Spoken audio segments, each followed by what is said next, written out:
Yeah, it's actually a lot more common than people would realize.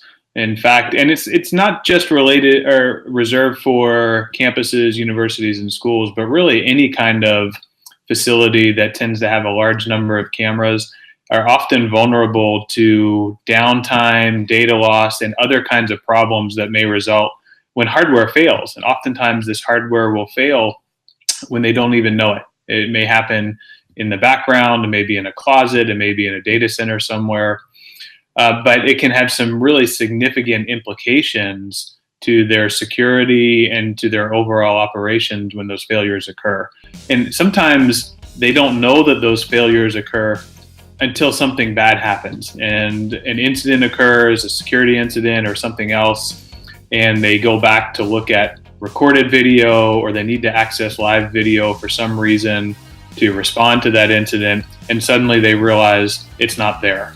That can open them up to all kinds of vulnerabilities, can lead to their inability to react to an incident, their inability to gather evidence for an investigation. It could even open them up to regulatory challenges if there's a Freedom of Information Act or other type of regulations that requests that are brought into them and can prohibit their ability to respond to them. So downtime, data loss can have a lot of challenges for these kind of environments.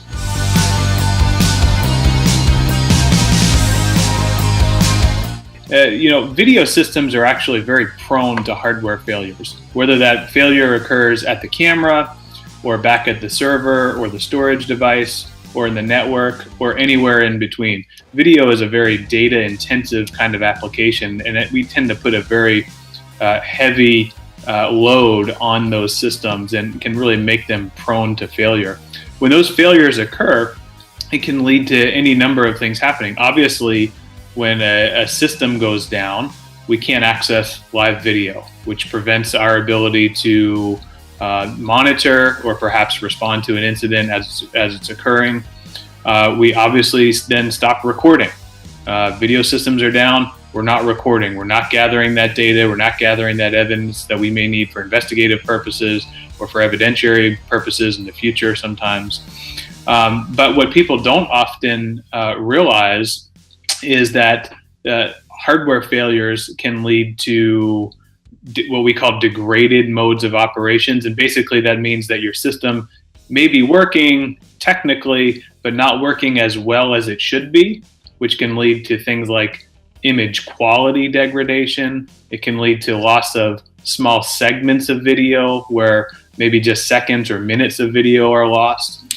Or in the worst case, which, believe it or not, is much more common than people realize, a hardware failure can actually lead to the permanent loss of previously recorded video.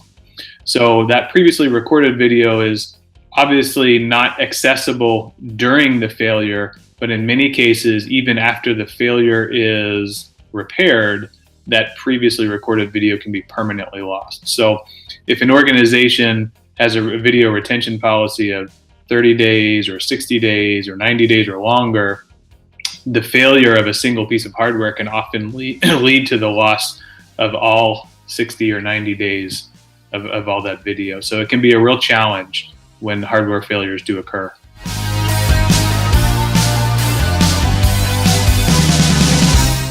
We say, think about infrastructure early in the design and planning stage of your project. Oftentimes, infrastructure is left to the end and is almost an afterthought. And we might design hundreds or thousands of cameras and all this great software, and then at the last minute think, oh gosh, I need to put some servers and some storage in there as well, and not properly design and plan that into your project.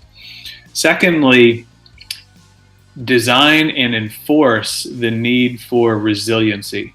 So there are a number of tools, technologies, capabilities on the market available today that can protect you and your systems against these major catastrophic data loss events that occur from hardware failures, can prevent downtime, that can prevent data loss. Ensure that those types of resiliency capabilities are planned in your systems and that they're actually deployed. And then thirdly, and this is perhaps most important, is we really encourage you to engage with your IT departments, your IT counterparts at your organizations. They deal with this kind of challenge on a day in, day out basis as they're working on in their data centers and in their various other IT applications across a campus or across an organization. And they'll often have access to or knowledge of various resources that can be available and can be utilized to prevent this kind of loss. It's really important in video surveillance. We don't often appreciate how large and how challenging an application and a workload video surveillance can be in an IT network or in an IT data center.